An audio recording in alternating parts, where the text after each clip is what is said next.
Joining us now is Wisconsin Republican Senator Ron Johnson. In the senator's bio, he says he came to Washington because the federal government is bankrupting America. Hallelujah. Great to have you on our show, Senator Johnson. How are you? Morning, John. I'm real good. How about yourself? We're doing fine.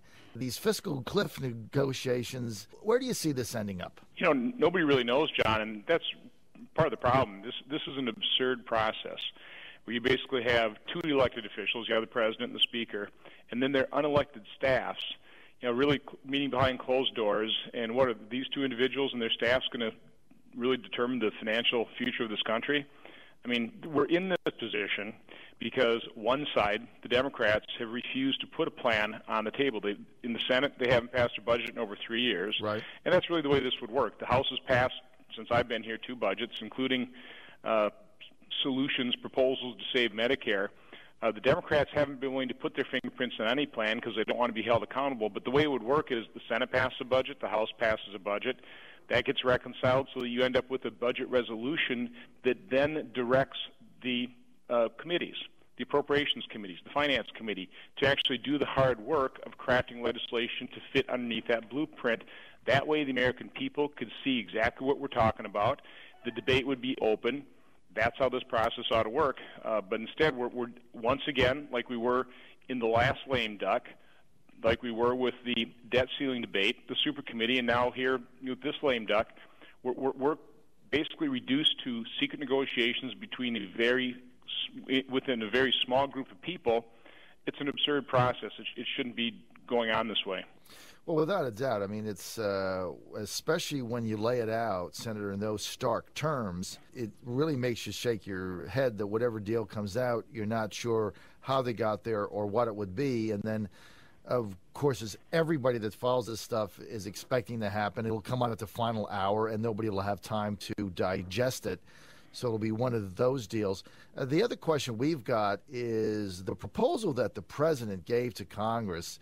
I was just flabbergasted by it when Geithner came to the Hill asking for another $250 billion in spending when we already have $16.2 trillion debt, asking for another $50 billion in stimulus spending, of which whatever stimulus spending that we had in Obama's opening term, it's dubious to find how that worked. And basically no meaningful spending cuts on the table that are going to be implemented now. So if they're starting from that junction, how do you find any way to solve this?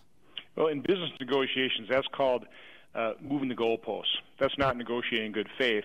And, of course, the president, his proposals, his last 4 budgets, he's yet to propose any solution to save either Social Security or Medicare. His last 2 budgets have been voted on now 3 times in Congress. Final vote tally, 0 to 610. So obviously those aren't serious proposals either. That's what we need. The American people need to see, certainly members of Congress, Republicans need to see a serious proposal. I'm asked all the time, well, Senator, why aren't you willing to compromise? Hey, listen, I'm willing to work with anybody who's first and foremost willing to acknowledge the problem and then work with me in good faith to solve it. This president is not working with members of Congress in good faith. He won the election. He's full of hubris. All the Democrats are. I think their goal, I think their plan is to take the American economy off the fiscal cliff.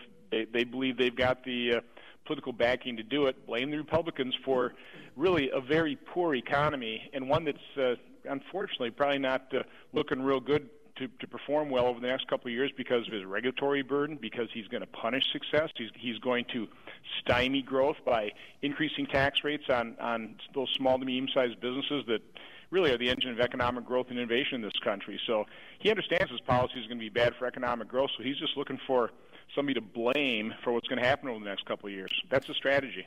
Well, Senator, with that strategy, which is certainly not an economic plan for the United States recovery, it's more like a very protracted political agenda. What do you think is President Obama's ultimate objective now? I think currently he wants to break the House so that he can continue with his program that he announced right before he was elected the first time. That he said, in 5 days we will fundamentally transform America. He got the health care law, which is grossly underestimated in terms of costs, which is going to do great harm to our health care system, but sets up the type of governmental control over all of our lives that the liberals, for whatever reason, have always dreamed about. So he's just going to continue down that path. He wants to lock in the gains he's made in terms of growing government's control and intrusion into our lives, and that's you have to listen to what he says. You have to believe that this is what his objective is, to fundamentally transform America, redistribute the wealth. I mean, that's his ideology, and that's what he's setting about doing. On the John Frederick Show, Common Sense Time is 7:46. We're speaking to Wisconsin Senator Ron Johnson, who was speaking to us live from Capitol Hill. 2 points, sir. In a quote in the Barbara Walters interview, the president said taxes are going to go up one way or another, and he thinks the key is that taxes go up on high-end individuals, and that in the face of facts that have been publicized that money would only really run the government for anywhere from 4 to 6 days. Right.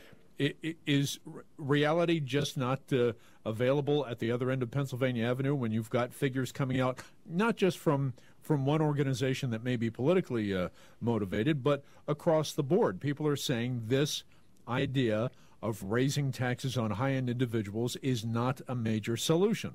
Oh, it's certainly not a major solution. What he's touting right now is the bill the Senate Democrats passed, I think it was back in July, that returns to the Clinton-era tax rates for everybody that makes more than $250,000. Now, the Joint Committee on Taxation scored that bill and said it would increase revenue by $34 billion in the first year. Now, that is compared to our deficit last year of $1,090 billion. So that's 3%. Now, if you add in some of the other proposals, increasing capital gains, dividends, you might get up to about $75 billion. But let me give you two other numbers here. Even with the meager economic growth we've experienced since 2009, revenue has increased by $344 billion per year. If we just return to a normal economy by not scaring business owners and consumers, by not punishing success, and we just return to, let's say, the economy in 2007 before the housing bubble, when revenue was 18.5% of our economy, which was pretty much a 50-year average, that would add more than $400 billion per year of revenue. So add those two figures together, you get $750 billion of added revenue to the federal government through economic activity, economic growth. It's 10 times what President Obama might get, and I say might get, by punishing success, because when you do that, you put at risk that economic growth that is 10 times more effective. It's not about economics. It's about his ideology. It's about having punitive taxes against people he doesn't like. It's about redistributing income. It's not about growing the economy, which, by the way, that's what we need to do to create the opportunity for every American, middle income, lower income individuals, to be able to earn their success by having the dignity of a job. Everything we do here in Washington should be targeted toward economic growth.